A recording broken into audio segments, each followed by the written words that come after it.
الحمدللہ رب العالمین والصلاة والسلام علی سید المرسلین اما بعد فاعوذ باللہ من الشیطان الرجیم بسم اللہ الرحمن الرحیم الصلاة والسلام علیک یا رسول اللہ وعلی آلک واصحابک یا حبیب اللہ الصلاة والسلام علیک یا نبی اللہ وَعَلَىٰ آلِكَ وَأَصْحَابِكَ يَا نور اللہ۔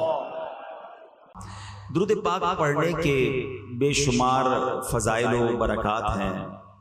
فضائل درود میں بہت ساری احادیث، بہت سارے واقعات ملتے ہیں۔ ایک بڑا ہی نرالا واقعہ، بلکہ اگر میں یہ کہوں کہ آپ کی اور میری آمد کا اس دنیا میں جو ذریعہ بنا ہے، نسل انسانی کے ابتدا کا اگر کوئی ذریعہ بنا ہے تو اس میں ایک وسیلہ، ایک واسطہ، ایک ذریعہ درود پاک بھی ہے۔ ویسے تو ہم ایک حدیث قدسی بھی ہے جس کا مضمون ہے کہ رب فرماتا ہے کہ اے محبوب، اگر میں تمہیں نہ بناتا تو یہ کائنات کو نہ بناتا، نہ زمین بناتا، نہ آسمان بناتا ہے۔ جب ہم اعلیٰ حضرت کا شعر پڑھتے ہیں نا کہ وہ جو نہ تھے تو کچھ نہ تھا، وہ جو نہ ہو تو کچھ نہ ہو، جان ہے وہ جہان کی، جان ہے تو جہان جہان۔ یہ تو ایک اس حدیث قدسی کی شرح ہے، لیکن ایک اور بھی پہلو ہے، ایک اور بھی زاویہ ہے۔ اب ذرا سمجھیے گا کہ جب حضرت آدم علیہ نبینا علیہ الصلوۃ والسلام کی تخلیق ہوتی ہے اور حضرت آدم علیہ الصلوۃ والسلام جنت میں تنہائی محسوس کرتے ہیں، کیونکہ آپ کہ ہم جنس تو کوئی بھی نہیں تھا، آپ اکیلے ہی ایک انسان تھے، اکیلے چلتے پھرتے تھے۔ اب اللہ تعالیٰ نے آپ علیہ الصلوۃ والسلام پر نیند طاری کر دی۔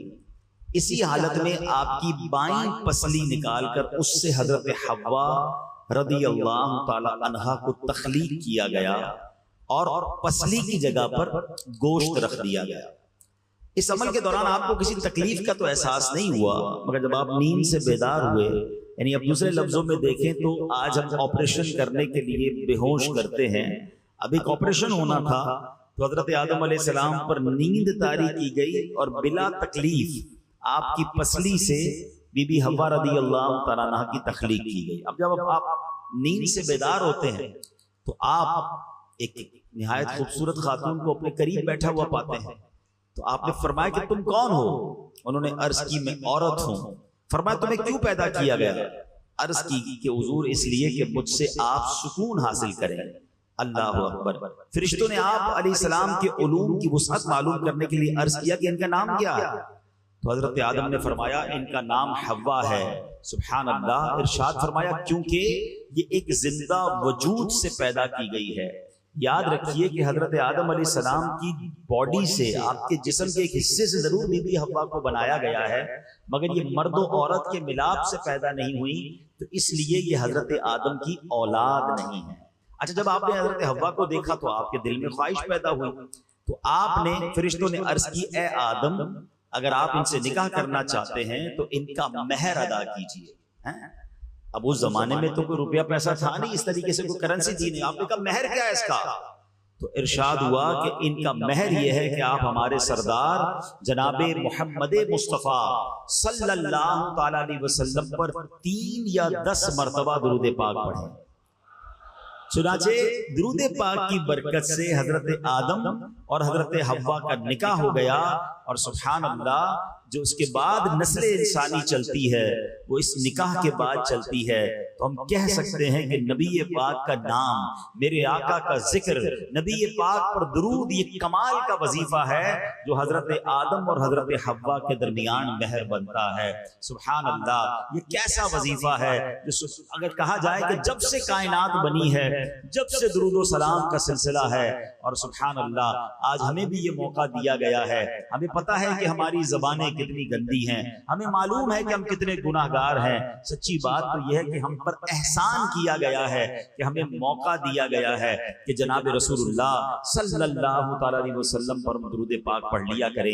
آئیے مل کر محبت کے ساتھ با آواز بلند درود پاک پڑھ لیں۔ صلو علی الحبیب صلی اللہ تعالی علی محمد صلی اللہ علیہ وسلم۔ آیت درود جو قرآن میں ہم پڑھتے بھی ہیں سنتے بھی ہیں. شاید بچے کو یہ آیت یاد ہے, ان اللہ وملائکتہ یصلون علی النبی یا ایھا الذین آمنوا صلوا علیہ وسلموا تسلیما. ایک بار اور درود پاک, اللہم صل علی سیدنا و مولانا محمد عدد ما فی علم اللہ صلاۃ دائمۃ بدوام ملک اللہ. اب اس آیت میں بھی کیا حکم دیا گیا کہ بے شک اللہ اور اس کے فرشتے اس غیب بتانے والے نبی پر درود بھیجتے ہیں, تو اے ایمان والو تم بھی ان پر خوب درود اور سلام بھیجو. اب اگر اس حدیث اس آیت کے تحت بھی غور کیا جائے, علماء بیٹھے ہیں, یہاں یہ نہیں کہا کہ اللہ اور اس کے فرشتوں نے ایک بار درود بھیج دیا ہے, اب اے مومنو تم بھی درود پڑھ دو. یہاں عربی کا لفظ لایا گیا یصلون, اور یصلون کا جو یوں سمجھیے کہ اگر اس کو اسٹرکچرلی دیکھیں عربک میں تو اس کے معنی بنتا ہے کنٹینیو ورب, یعنی مسلسل کام ہونے والا ہے. تو سبحان اللہ, اس کا مطلب یہ ہوا کہ اللہ اور اس کے فرشتے جناب رسول اللہ پر مسلسل درود بھیج رہے ہیں, یہ کام جاری ہے. اچھا یہ بات ضرور سمجھنی ہوگی کہ اللہ کا درود بھیجنا اور ہے, فرشتوں اور انسانوں کا درود بھیجنا اور ہے. اللہ کا درود بھیجنا یہ ہے کہ اللہ اپنی رحمتیں جناب رسول اللہ صلی اللہ علیہ وسلم پر نازل فرماتا ہے, اور فرشتے جب درود بھیجتے ہیں یا مومن درود بھیجتے ہیں مسلمان, تو ہم دعا کرتے ہیں کہ یا اللہ ہمارے آقا جناب رسول اللہ صلی اللہ علیہ وسلم پر اپنی رحمتوں کی بارش نازل فرما. اب بات یہ سمجھنی ہے کہ فرشتے کتنے ہیں جو رسول اللہ صلی اللہ علیہ وسلم پر درود بھیجتے ہیں. سب سے پہلے تو یہ سمجھنا ہوگا کہ فرشتے معصوم ہوتے ہیں, فرشتے گناہ نہیں کرتے. اللہ اکبر, ایسی معصوم زبانوں سے نبی پاک کی بارگاہ میں درود پاک کے تحفے جا رہے ہیں, مسلسل جا رہے ہیں. اور کتنے جا رہے ہیں کبھی سوچا آپ نے؟ مجھے کہا گیا مدینے شریف کے بارے میں بھی کچھ ذکر کر دیجئے گا, تو چلو مل کے مدینے چلتے ہیں. مدینہ کیسا شہر ہے, کیسا مبارک مقام ہے, روضہ رسول کا مرتبہ سمجھیے.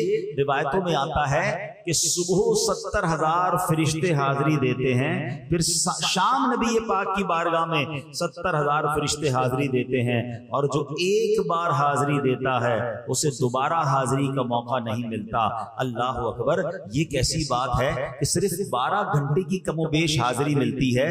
پہلے تو دربار مصطفیٰ کا مرتبہ سمجھیے کہ جہاں صبح 70,000 آتے ہیں, شام 70,000 فرشتے آتے ہیں اور آقا کی بارگاہ میں سلام پیش کرنے آتے ہیں. یہ تو مرتبہ دربار مصطفیٰ پتہ چل رہا ہے, مگر سوال یہ ہے کہ فرشتوں کو اتنی مختصر حاضری کا موقع کیوں اور دوبارہ کیوں نہیں ملتا؟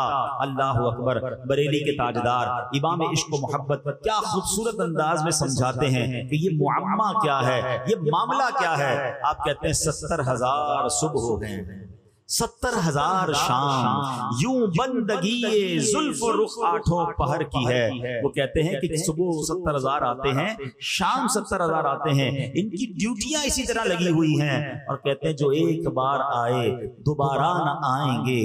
کیوں؟ رخصت ہی بارگاہ سے بس اس قدر کی ہے. ان کے پاس اجازت ہی اتنی ہے, مگر سوال یہ ہے کہ یہ اجازت مختصر کیوں ہے؟ تو سبحان اللہ, اعلیٰ حضرت کہتے ہیں یہ بدلیاں نہ ہوں تو کروڑوں کی آس جائے. اعلیٰ حضرت کہتے ہیں اگر یہ بدلیاں نہ ہوں, اگر یہ ڈیوٹیاں چینج نہ ہوں, تو اللہ کے فرشتے اتنے ہیں کہ کروڑوں باقی رہ جائیں گے. اور یہ بارگاہ مرحمت عام تر کی ہے. ارے آقا تو سب کے آقا ہے نا, مدینے جانے کی تمنا تو سب کے دل میں ہے. اگر فرشتوں کو یہ بدلیاں نہ کی جائیں, یہ ڈیوٹیاں چینج نہ کی جائیں, تو اللہ کے فرشتے اتنے ہیں کہ کروڑوں باقی رہ جائیں گے. اور آخر میں سبحان اللہ, اعلیٰ حضرت کہتے ہیں غلاموں تم پر سوچو کتنی مہربانی ہے. فرشتے تو معصوم ہیں, انہیں زندگی میں ایک بار حاضری ملتی ہے, اور گناہ گاروں پر کیسا کرم ہے. وہ فرماتے ہیں معصوموں کو تو عمر میں صرف ایک بار, معصوموں کو تو عمر میں صرف ایک بار آسی پڑے رہیں تو صلاح عمر بھر کی ہے. مدینہ چھوڑ کے ہم آتے ہیں, آقا نہیں بھیجتے, ہم پڑے رہے تو وہاں سے تو صلاح عمر بھر کی ہے. خود نبی یہ بات فرماتے ہیں کہ تم میں سے جس سے ہو سکے وہ مدینے میں مرے, کہ جو مدینے میں مرے گا میں اس کی شفاعت کروں گا. وہاں تو بلایا جا رہا ہے. ایک اور جگہ فرماتے من زار قبری وجبت لہو شفاعتی, جس نے میرے روضے کی زیارت کی اس پر میری شفاعت واجب ہو گئی. ارے آقا تو مدینے بلا رہے ہیں, وہ کہتے آؤ تو واپس نہ جانا, معصوموں کو تو عمر میں صرف ایک بار آسی پڑے رہے تو صلاح عمر بھر کی ہے. ایک اور جگہ اعلیٰ حضرت دیکھتے ہیں نا, بار نہ تھے حبیب کو پالتے ہی غریب کو. ہم آقا پر بوجھ تھوڑی تھے جو مدینہ چھوڑ کر آتے ہیں. اعلیٰ حضرت انہیں سمجھاتے کیوں چھوڑا ہے مدینہ, بار نہ تھے حبیب کو پالتے ہی غریب کو, روئیں جو اب نصیب کو چین کا ہو گوائے کیوں. ارے مدینہ چھوڑ کر آ کر بس پھر آنسو ہی رہ جاتے ہیں, پھر یادیں ہی رہ جاتی ہیں. تو بہرحال میرے پیارے اسلامی بھائیوں, ذکر مدینہ کے ساتھ ساتھ ایک بڑی خوبصورت کیلکولیشن بھی پتہ چل گئی ہے. ایک دن میں کتنے فرشتے حاضری دیتے ہیں؟ 1,40,000. نبی پاک کو دنیا سے پردہ فرمائے ہوئے کتنے سال ہو گئے؟ تقریباً 1450 سال ہو گئے ہیں. ٹھیک ہے, تقریباً 1400 سال. ایک دن میں 1,40,000, 10 دن میں کتنے ہو گئے؟ 14 لاکھ. ٹھیک ہے, ایک مہینے میں کتنے ہو گئے ہے کسی کا حساب؟ 42 لاکھ. ٹھیک ہے, ایک مہینے میں 42 لاکھ فرشتوں نے حاضری دی, اور ان فرشتوں نے حاضری دی جو دوبارہ نہیں آئیں گے. ٹھیک ہو گیا. ایک سال میں کتنے ہو جائیں گے؟ 10 سال میں کتنے ہو جائیں گے؟ 100 سال میں کتنے ہو جائیں گے؟ اور 1400 سال میں کتنے ہو جائیں گے؟ آپ کے کیلکولیٹر جواب دے جائیں گے, آپ کا کمپیوٹر جواب دے جائے گا. اچھا یہ تو دے چکے حاضری, سلسلہ تو روز جاری ہے نا, اور یہ حاضریاں کب تک ہوں گی؟ صبح قیامت تک. اس کیلکولیشن سے, اس عشق والی کیلکولیشن سے ایک بات سمجھنے کو یہ مل رہی ہے, اللہ کے فرشتے ہیں کتنے ہیں؟ قرآن پاک میں رب نے خود فرمایا کہ اللہ کے لشکروں کو اللہ کے سوا کوئی اور نہیں جانتا, ہم گن بھی نہیں سکتے. اب ذرا سوچئے کتنے فرشتے ہیں؟ انکاؤنٹیبل. اتنی تعداد, اربوں نہیں, خربوں نہیں, اس سے بھی زیادہ. لیکن ان تمام فرشتوں کی ڈیوٹی کیا ہے؟ ان اللہ وملائکتہ یصلون علی النبی. سمجھ رہے ہو بات؟ ان سب فرشتوں کو ایک کام پہ لگایا ہوا ہے کہ نبی پاک پر درود پڑھتے رہنا ہے, پڑھتے رہنا ہے. اب سوچئے میرے آقا کو ہمارے اور آپ کے درود کی حاجت نہیں ہے. ان کے دربار میں تو ہر لمحہ, ہر سیکنڈ کروڑوں اربوں خربوں وہ بھی فرشتوں کی زبان سے درود پہنچ رہے ہیں.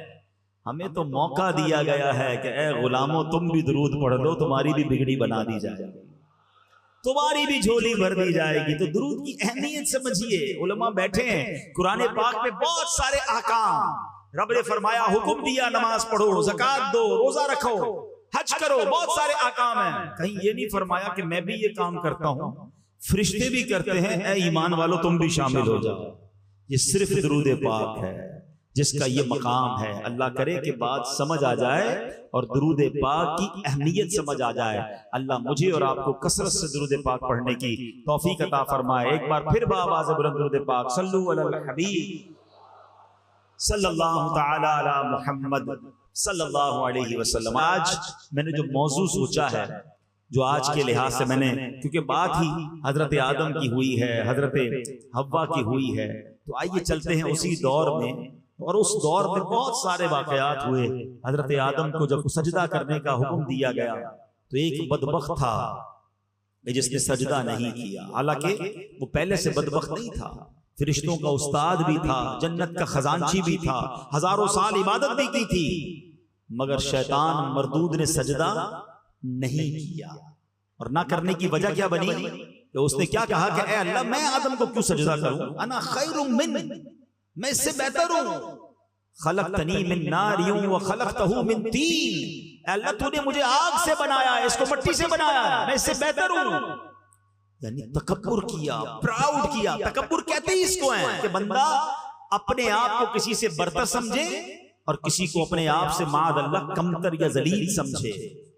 اس مردود نے جب تکبر کیا, سجدہ کرنے سے انکار کیا, تو اس کے بعد کیا ہوا؟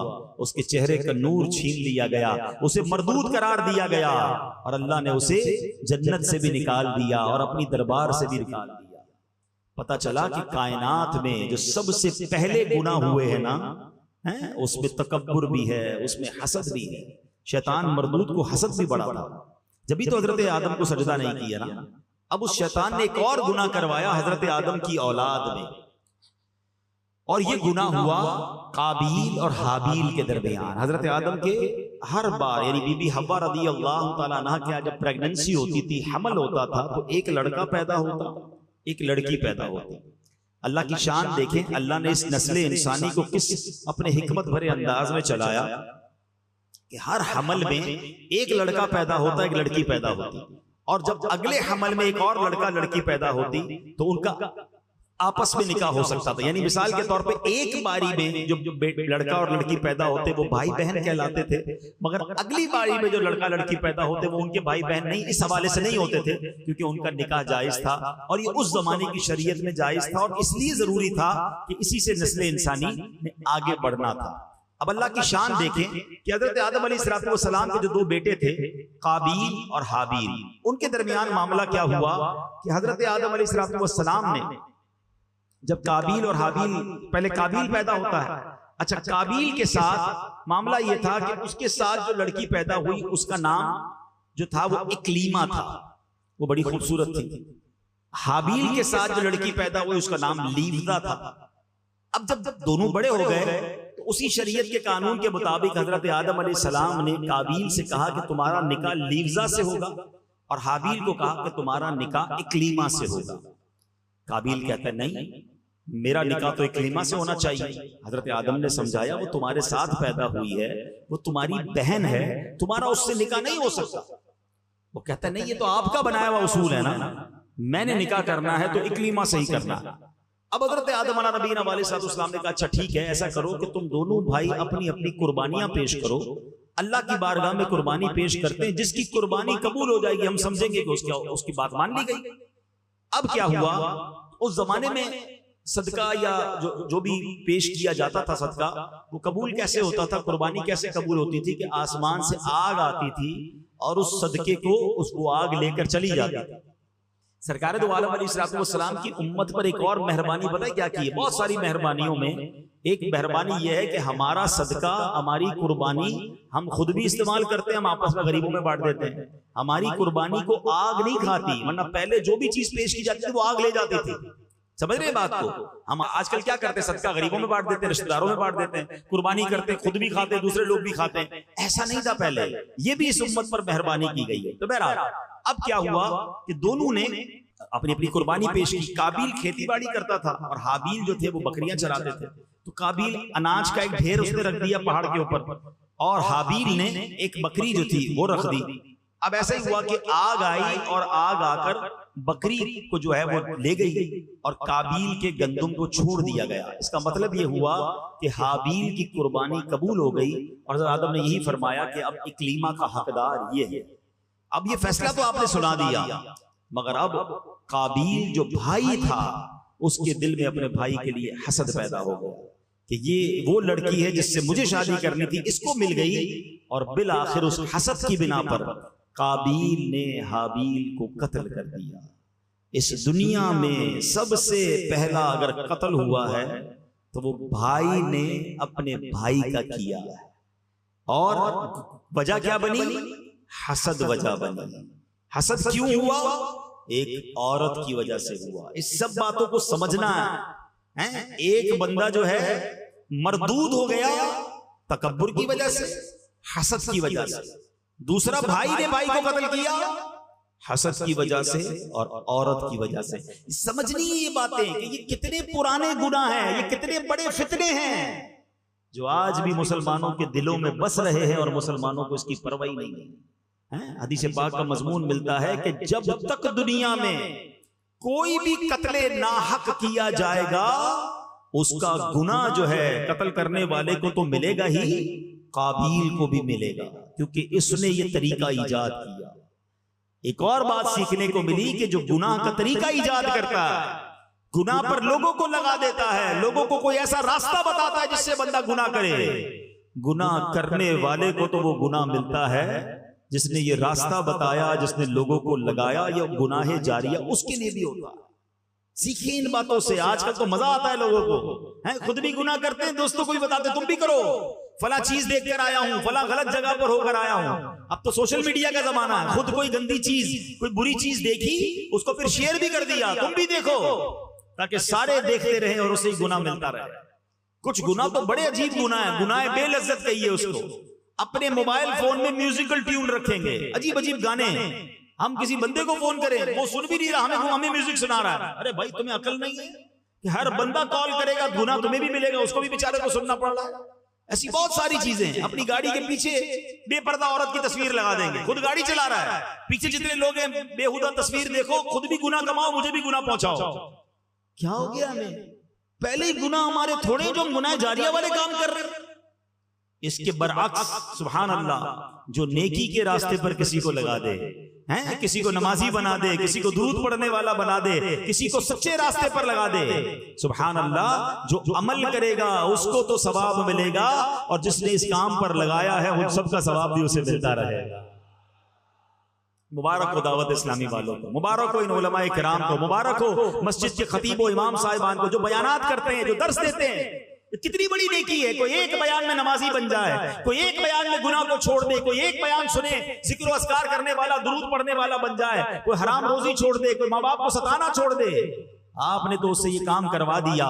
انشاءاللہ وہ جب تک نیکی کرتا رہے گا اس کو تو ثواب ملے گا, جس نے یہ کام بتایا سکھایا تھا انشاءاللہ اسے بھی ثواب ملتا رہے گا. ایک بزرگ کے بارے میں آتا ہے, وہ کہتے ہیں لوگوں کو مجھے روزانہ 25 نمازوں کا ثواب ملتا ہے. لوگوں نے کہا حضرت ہم تو 5 نمازیں پڑھتے ہیں, ہمیں 5 نمازوں کا ثواب ملتا ہے, آپ کو 25 کا کیسے ملتا ہے؟ فرمایا 5 اپنی نمازیں پڑھتا ہوں, 4 غیر نمازیوں کو نمازی بنا دیا ہے, وہ نماز پڑھتے ہیں ان کا ثواب بھی مجھے ملتا ہے. کتنا پیارا کاروبار ہے, کیسی زبردست یہ نیکی ہے. اللہ کرے یہ بات سمجھ آ جائے. دعوت اسلامی والے آپ کو بار بار کہتے ہیں نا مدنی قافلوں میں سفر کیا کریں, ہمارے ساتھ چلیں اجتماع کے اندر, یہ بہت اچھی نیکی ہے. سایہ جایا کریں ان کے ساتھ مدنی قافلوں میں. کبھی آپ کسی کو نماز کی دعوت دیں گے, کسی کو فجر کے لیے اٹھائیں گے, کسی کو انشاءاللہ اجتماع میں لائیں گے, ہمیں نہیں پتا, ہم کسی کو لے کر آ رہے ہیں, اور وہ جناب گناہوں کو چھوڑ دے, نیکیوں پر عمل کرنے والا بن جائے, آپ کے ثواب کا میٹر جاری ہو جائے گا. تو چلیں آج یہ نیت کر لیں کہ زندگی بھر انشاءاللہ گناہ جاریہ والے کام سے اپنے آپ کو بچائیں گے انشاءاللہ, اور کوشش کریں گے کہ صدقہ جاریہ والے کاموں میں حصہ ملائیں گے انشاءاللہ. تو اب کیا ہوا, قابیل نے حابیل کو قتل تو کر دیا, مگر جس کو پتا نہیں تھا لاش کو کرنا کیا ہے, اس وقت تک تو مرا ہی نہیں تھا نا.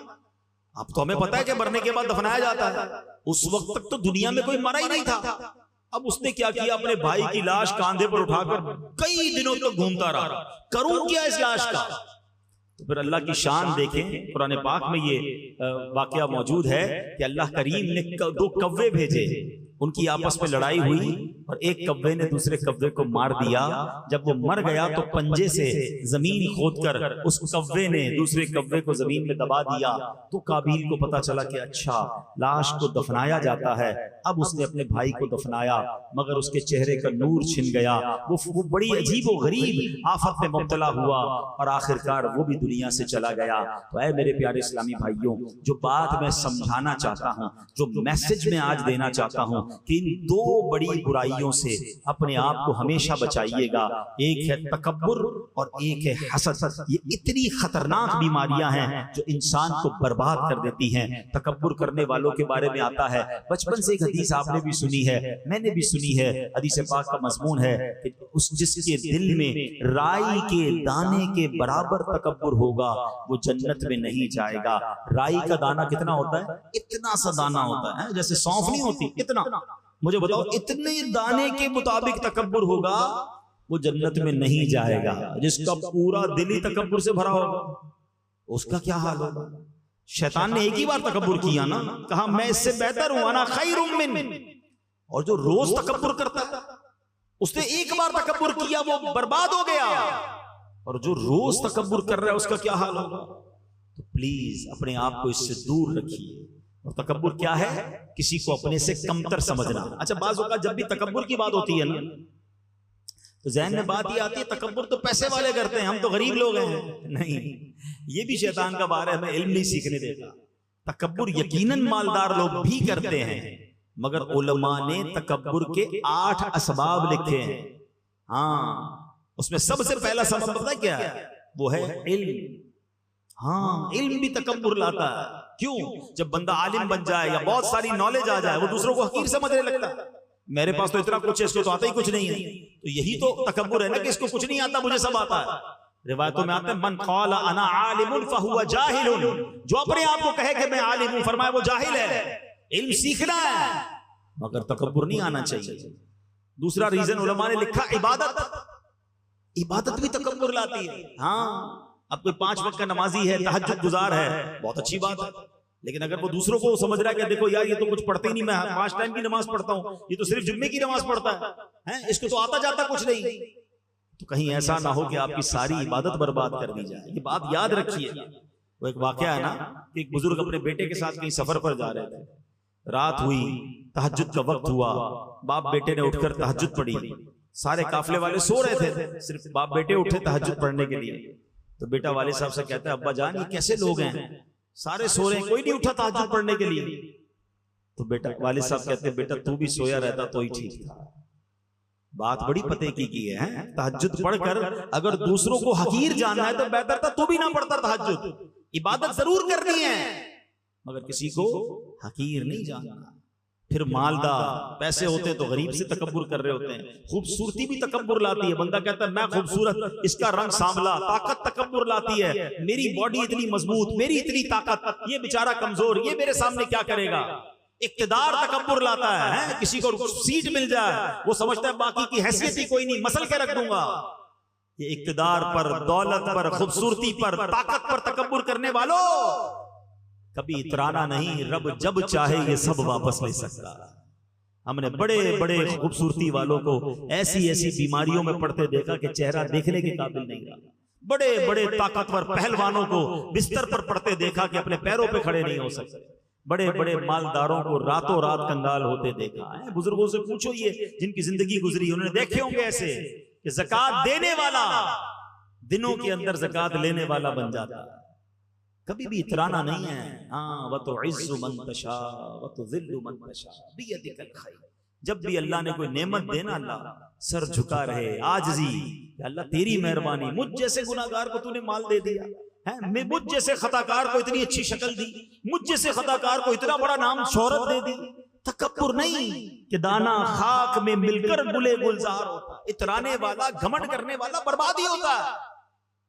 اللہ کرے یہ بات سمجھ آ جائے کہ تکبر اس کائنات میں ہونے والے سب سے اولین گناہوں میں سے گناہ ہے اور اس کا نتیجہ بربادی ہے. روایتوں میں آتا ہے تکبر کرنے والے کو قیامت کی دن چوٹیوں کی شکل میں لایا جائے گا اور لوگ ان کے اوپر سے چلتے ہوئے گزر رہے ہوں گے. یہ جو بڑے بڑے تکبر کرتے نا، غریب آدمی کو قریب نہیں آنے دیتے، کبھی بھی نہ کیجیے گا ایسے. بلکہ مشورہ دوں گا کہ جس کو کوئی منہ نہ لگائے، جس کو کوئی قریب نہ بٹھائے، آپ اس کو اپنے قریب بٹھایا کریں، پیار دیا کریں. انشاءاللہ اس کی دعا لگ گئی تو تمہارا بیڑا پار ہو جائے.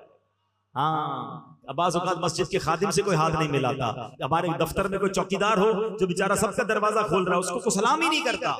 رک جائیں، پہلے اس کو سلام کریں. مسجد کے خادم کو کبھی سینے لگا لیں. سچی بتاؤں کبھی کبھی تو ایسے لوگ رو پڑتے ہیں کیونکہ ان کو کتنا عرصہ ہوا کسی نے طبیعت بھی نہیں پوچھی ہوتی ہے، سینے بھی کوئی نہیں لگاتا ہے انہیں. کبھی کبھی آپ نے دیکھا ہوگا نمازیوں میں کوئی ایسا بندہ ہوتا ہے جس کے بیچارے کے ہاتھ پیر ٹھیک نہیں ہوتے، معذور نہیں ہوتے. جس طرح کبھی کبھی ان کی رال بھی ٹپک رہی ہوتی ہے، ہاتھ پیر بھی ٹیڑھے ہوتے ہیں، وہ چل بھی صحیح نہیں پا رہے ہوتے ہیں. مسجد میں ہاتھ بھی کوئی نہیں ملاتا، اگر اس سے ہاتھ ملاؤں گا تو میرا ہاتھ گندا ہو جائے گا. نہیں نہیں نہیں، یہ لاٹری ہے بندہ، میں صحیح بتا رہا ہوں. جا کر اس کو سینے لگا لو، اس سے دعائیں لے لو، کیونکہ شاید کئی مہینوں سے کسی نے اس کو سلام نہیں کیا ہوگا. یہ رو پڑے گا تمہارے سامنے، لیکن کیا پتا اس کے دل سے ایسی دعا نکلے گی کہ تمہارے کتنے بگڑے کام سنور جائے. نبی پاک اپنے غلاموں کے گھر جاتے تھے، پیارے آقا غلاموں کو ساتھ بٹھا کے کھانا کھلاتے، اپنی سواری پر اپنے غلاموں کو بٹھاتے تھے. ہم کہتے ہیں میرا ملازم میرے ساتھ بیٹھ کر کھانا کھائے گا، میری آپ کی اوقات کیا ہے؟ اگر آج جو دیا ہے وہ رب نے دیا ہے، کبھی اترانا نہیں. انشاءاللہ آپ عاجزی کر کے دیکھیں، اللہ آپ کی عزتوں میں اور اضافہ فرمائے گا. اور جو دوسرا گناہ ہے حسد، اللہ اکبر، یہ تو ایسا دلوں میں بس گیا ہے. بھائی کو بھائی سے، بہن کو بہن سے، دوست کو دوست سے حسد ہو گیا. کہتا کوئی نہیں ہے مگر دل میں پال کے بیٹھے ہیں. حسد کیا ہے؟ What is the definition of jealousy؟ ذرا یہ بھی سمجھ لو. حسد کہتے ہیں کہ بندہ کسی کی نعمت دیکھ کر یہ تمنا کرے کہ یہ نعمت اس سے چھن جائے اور مجھے مل جائے. اور اگر مجھے نہ ملے تو کم از کم اس کی تو برباد ہو جائے. اب آپ سوچیں اس کا دل کتنا گندا ہے کہ کسی اپنے مسلمان بھائی کی نعمت دیکھ کر اسے تکلیف ہو رہی ہے. اچھا اس میں پتہ یہ کتنا بڑا گناہ ہے. حدیث پاک میں آیا کہ حسد وہ بیماری، حدیث کا مضمون ہے، جو ایمان کو مونڈنے والی بیماری ہے. حسد ایمان کو ایسے برباد کرتا ہے جیسے سرکہ جو ہے وہ شہد کو برباد کرتا ہے. سرکے کو شہد میں ڈالے شہد خراب ہو جائے. فرمایا ایمان ایسے خراب ہو جائے گا جس کے دل میں حسد ہوگا. اللہ اکبر. فرمایا حسد نیکیوں کو ایسے کھا جاتا ہے جیسے آگ لکڑیوں کو کھا جاتی ہے. سردیوں میں لکڑیاں جلاتے ہو نا، کیا ہوتا ہے تھوڑی دیر کے بعد لکڑیاں ختم، خاک. فرمایا نیکیاں ایسے جل کر ختم ہو جاتی ہیں. کتنی بڑی بے وقوفی ہے کہ میں روزے بھی رکھوں، نماز بھی پڑھوں، تلاوت بھی کروں، اور اس کے بعد حسد کر کے اپنی نیکیوں کو خود ہی آگ لگا دوں. اور آج یہی ہو رہا ہے. اب آپ کہیں گے نہیں جناب مولانا صاحب آپ بات تو صحیح کر رہے ہیں مگر میں تو حسد نہیں کرتا. چلے آخر میں بیان کے آخر میں چھوٹا سا ٹیسٹ لے لیتا ہوں. میڈیکل ٹیسٹ کرواتے ہیں نا، بلڈ ٹیسٹ کرواتے ہیں. آج میں آپ کا ایک چھوٹا سا روحانی ٹیسٹ کے لے لیتا ہوں، اپنا بھی اور آپ کا بھی. چیک کیجئے. پہلے تو یہ یاد رکھیے حسد ہوتا کس سے؟ حسد کبھی بھی اس بندے سے نہیں ہوتا ہے جس کو آپ جانتے نہیں ہیں. ایسا نہیں ہوگا کہ ملیر میں رہنے والے کو برازیل میں رہنے والے سے حسد ہو جائے جس کو جانتا ہی نہیں ہے. حسد نارملی آپ کے رشتہ دار میں سے آپ کو ہوگا، آپ کے دوستوں میں سے آپ کو حسد ہو جائے گا، یا آپ جیسا کام کرنے والوں سے حسد ہو جائے گا. اتنا مردود ہے شیطان کہ عام مسلمانوں کو تو حسد کرواتا ہی کرواتا ہے، نیک لوگوں کو بھی حسد کروا دیتا ہے. ناتخواں کو ناتخواں سے حسد کروا دے گا اگر جس کے دل میں آ جائے. قاری صاحب کو قاری صاحب سے حسد ہو جائے گا. اچھا بیان کرنے والے کو دوسرے بیان کرنے والے سے حسد، کیونکہ یہ کیوں آگے بڑھ رہا ہے، اس کا نام کیوں ہو رہا ہے. ٹھیک ہے، تو اب پہلے چیک کیجئے کہ آپ کے دوستوں میں سے، رشتہ داروں میں سے، یا آپ جیسا کام کرنے والوں میں کوئی بندہ ایسا ہے. یہ پہلا ٹیسٹ دے رہا ہوں، پہلا سوال. کوئی ایسا ہے کہ جب بھی اس کو کوئی نعمت ملتی ہے آپ کو تکلیف ہوتی ہے؟ کوئی آ کر بتاتا ہے بھائی پتہ چلا اس نے نیا گھر لے لیا، اچھا ایک اور گھر بنا لیا، بھائی اس نے نئی موٹر سائیکل لی ہے. اچھا اس کے سامنے بولیں گے ماشاءاللہ ماشاءاللہ، اندر تکلیف ہو رہی ہے. اچھا ایک نئی موٹر سائیکل، نیا موبائل لے لیا، اور ترقی ہو گئی اس کی نعمت بڑھتی ہے. اور اگر آپ کو تکلیف ہوتی ہے تو اس کا مطلب آپ کے دل میں کہیں حسد تو نہیں آ گیا. پہلا ٹیسٹ. دوسرا ٹیسٹ. کوئی ایسا ہے دنیا میں کہ جب بھی اس کی تعریف آپ کے سامنے کی جائے، یار وہ آدمی بہت اچھا ہے، یار کمال، یار کتنا مشہور ہو گیا، بھائی اس کی آواز بہت اچھی ہے، اس کا کاروبار بہت بڑھ گیا، اس کی تعریف ہوتی ہے تو آپ کو درد ہونا شروع ہو جاتا ہے. یار کوئی اور بات کرو نا، اس کا ذکر کیوں کر رہے ہو؟ ہم اس کا موضوع چینج کروانے کی کوشش کرتے ہیں کیونکہ اس کی تعریف اچھی نہیں لگ رہی. چیک کیجئے اپنے دل کو کہ مسلمان کی تعریف آپ کو اچھی کیوں نہیں لگ رہی ہے. اس کا مطلب کچھ یہاں گڑبڑ ہے. تیسرا ٹیسٹ. کوئی ایسا ہے کہ جب اس کا نقصان ہوتا ہے، وہ بدنام ہوتا ہے، اس کے بارے میں کوئی بری بات سامنے آتی ہے تو آپ کو مزہ آنے لگتا ہے، اوہ یہی تو میں چاہتا تھا، یہ برباد ہو جائے. مثال کے طور پہ کوئی آ کر بتاتا ہے یار پتہ چلا اس کی گوڈاؤن میں آگ لگ گئی، اچھا سامنے تو کیا کہیں گے، اوہ ہو بہت افسوس ہوا، دل میں لڈو پھوٹ رہے ہیں، میں تو چاہتا ہی تھا برباد ہو جائے. سوچے اتنا گندا ہو گیا میرا دل کہ کسی مسلمان کے نقصان پہ خوش ہو رہا ہے، کسی مسلمان کی نعمت پر مجھے تکلیف ہو رہی ہے. کیا ہوتا ہے ساتھ رہتے ہیں تو دوست کہہ رہے ہیں یار بھائی جان نیا گھر لیا ہے، ذرا گھر میں نیا فرنیچر بھی لگا ہے، آئیے نا گھر دکھاتا ہوں. خوشی خوشی جائیں گے، بریانی بھی کھا کر آئیں گے، اور باہر نکل کر کہیں گے 2 نمبر کے پیسوں سے گھر بنایا. ارے ابھی تو کھانا کھا کے آیا اس کا. اچھا کوئی کہ یار نئی موٹر سائیکل لی ہے، نئی گاڑی، پہ مٹھائی تو کھلاؤ، آئس کریم تو کھلاؤ، آئس کریم بھی کھا لیں گے، بولے سود کے پیسوں سے گاڑی لی ہے. یعنی اس کی نعمت ہو رہی ہے اور تمہیں تکلیف ہو رہی ہے. کیوں؟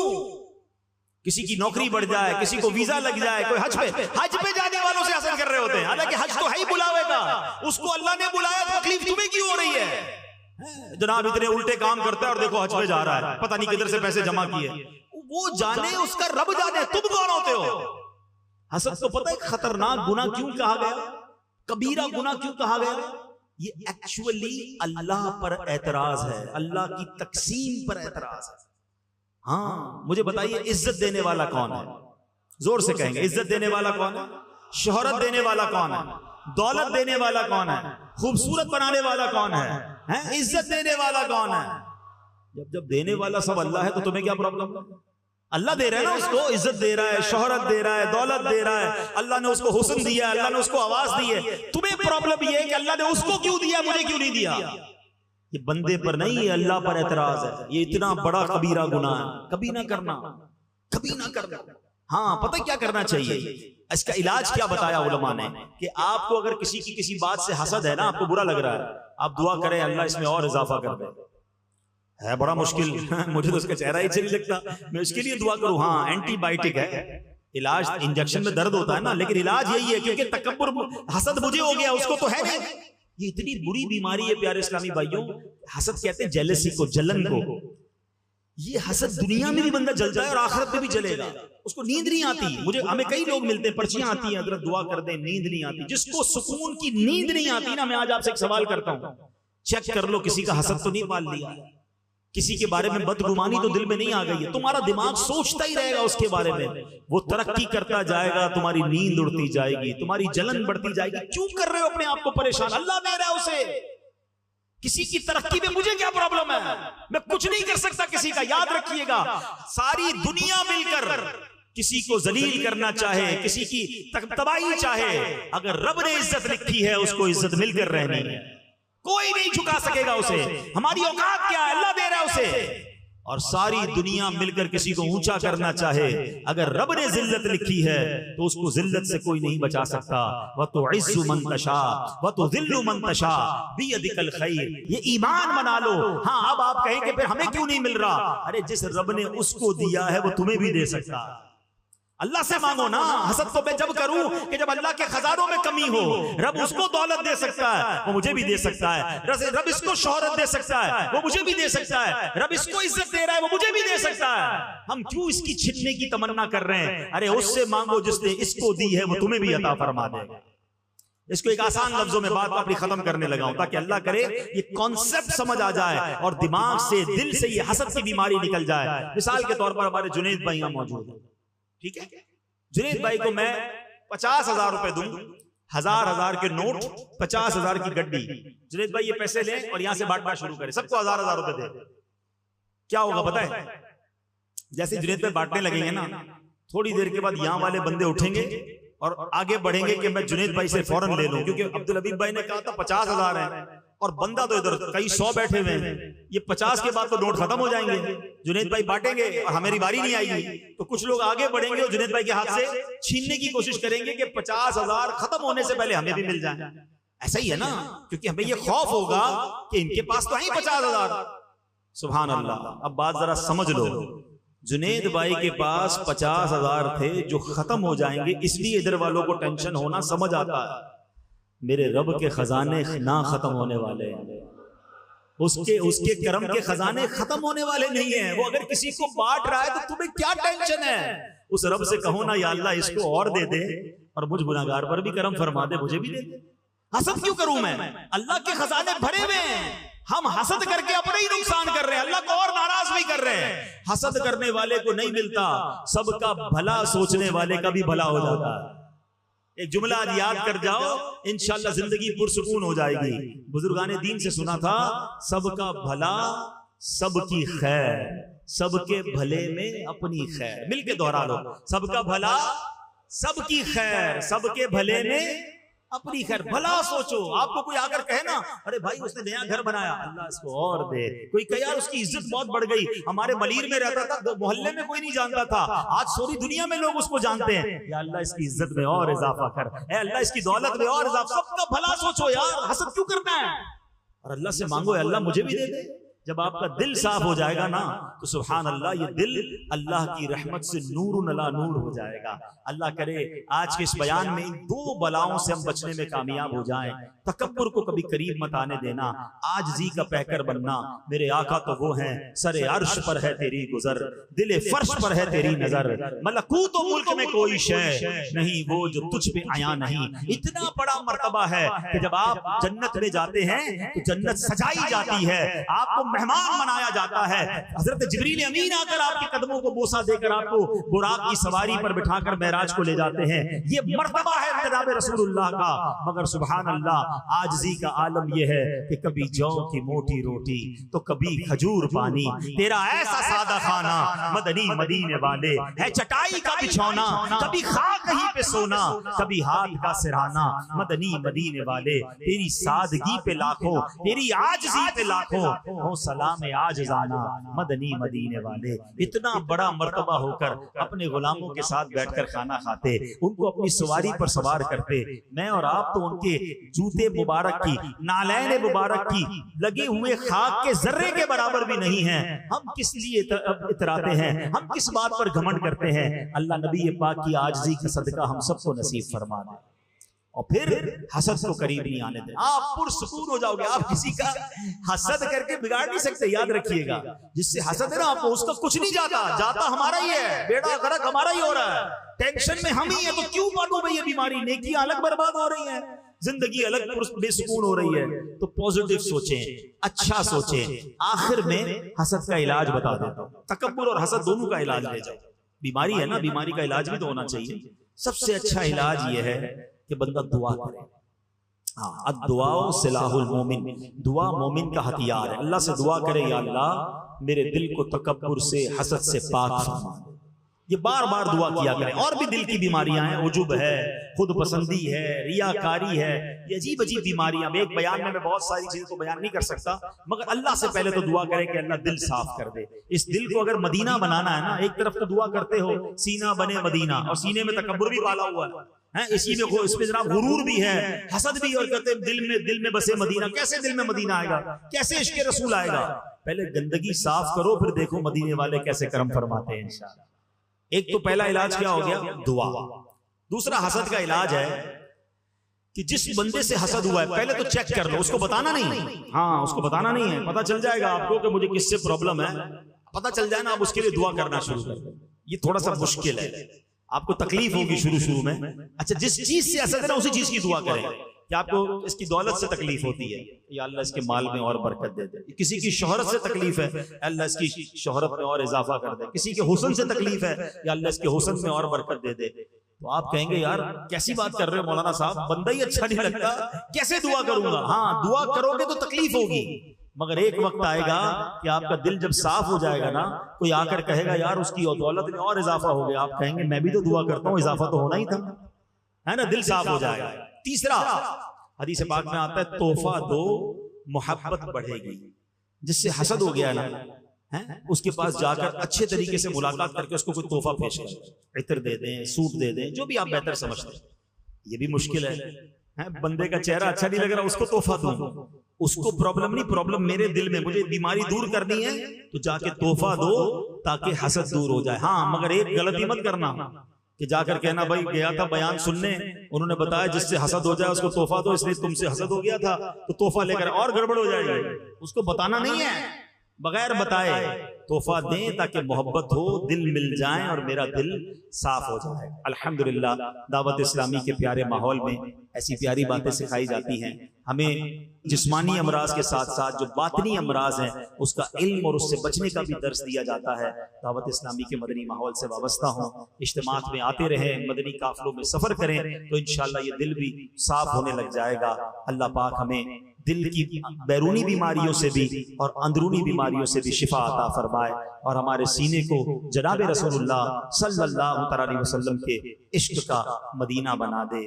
رہیں ان کے جلوے, بسیں ان کے جلوے. کیا خوبصورت التجا ہے. مولانا حسن رضا خان صاحب کہتے ہیں رہیں ان کے جلوے, بسیں ان کے جلوے, میرا دل بنے یادگار مدینہ, میری خاک یا رب نہ برباد جائے, پسے مرگ کر دے غبار مدینہ. آمین بجاہ النبی الامین صلی اللہ تعالی علیہ وسلم. صلو علی الحبیب. الحمدللہ رب العالمین والصلاة والسلام علی خاتم النبیین. یا ارحم الراحمین یا ارحم الراحمین یا ارحم الراحمین. یا ربنا یا ربنا یا ربنا یا ربنا یا ربنا یا اللہ یا رحمان یا رحیم اللهم ربنا آتنا في الدنيا حسنة وفي الآخرة حسنة وقنا عذاب النار وقنا عذاب القبر وقنا عذاب الحشر وقنا حساب الميزان۔ اے رب کریم ہم سب کا جمع ہونا اپنی بارگاہ میں قبول فرما۔ اے اللہ ہم سب کی تمام صغیرہ کبیرہ گناہوں کو معاف فرما۔ ہماری ہمارے والدین کی، نبی پاک علیہ الصلوۃ والسلام کی، ساری امت کی بخشش فرما۔ اے اللہ ہماری زندگی میں جو ٹوٹے پھوٹے نیک اعمال ہیں نبی پاک صلی اللہ تعالی علیہ وسلم کی بارگاہ میں ہدیۃً تحفۃً عقیدۃً پیش کرتے ہیں، قبول فرما۔ پیارے آقا کے وسیلہ جلیلہ سے تمام انبیاء کرام، صحابہ کرام، تابعین، تبع تابعین، اولیاء کاملین، بالخصوص شیخ عبد القادر جیلانی رحمۃ اللہ تعالی علیہ کی بارگاہ میں پیش کرتے ہیں، قبول فرما۔ تمام مسلمین، تمام مسلمات ان کی روح کو پیش کرتے ہیں، قبول فرما۔ ہم سب کے والدین میں سے کوئی ایک رشتہ دار دنیا سے چلے گئے، اے اللہ ہم سب کی ارواح کو پیش کرتے ہیں، قبول فرما۔ اے اللہ تمام سرکار علیہ الصلوۃ والسلام کی امت کو پیش کرتے ہیں، قبول فرما۔ آج کے اس اجتماع کو ہم سب کی مغفرت کا ذریعہ بنا۔ اے اللہ جو آج بیان سنا اسے یاد رکھنے، عمل کرنے، دوسروں تک پہنچانے کی توفیق عطا فرما۔ ہمارے دلوں کو حسد سے پاک کر دے، تکبر سے پاک کر دے، ریاکاری سے پاک کر دے، خود پسندی سے پاک کر دے۔ اے اللہ ہمارے سینوں کو نبی پاک کے عشق کا مدینہ بنا دے۔ اے اللہ جتنے بیمار ہیں انہیں شفا عطا فرما۔ کئی لوگوں نے پرچیاں دی ہیں، پیغام بھجوائے ہیں، اے اللہ تو سب کے نام بھی جانتا ہے اور کام بھی جانتا ہے، آج سب کی جھولیاں بھر دے۔ اے اللہ جو پریشان حال ہیں ان کی پریشانیاں دور فرما۔ بے اولادوں کو نیک اور صالح اولاد عطا فرما۔ جو قرضوں میں ڈوبے ہیں اللہ ان کے قرضے اتر جائیں۔ اے کریم آج ہم سب کی جھولیاں بھر دے، سب کے رزق حلال میں، کاروبار میں برکتیں اور وسعتیں عطا فرما۔ ہم سب کی جان، مال، عزت، آبرو، آل اور اولاد، دین اور ایمان کی حفاظت فرما۔ اے کریم فلسطین کے مسلمانوں کی غیب سے مدد فرما۔ عالم اسلام کا بول بالا فرما۔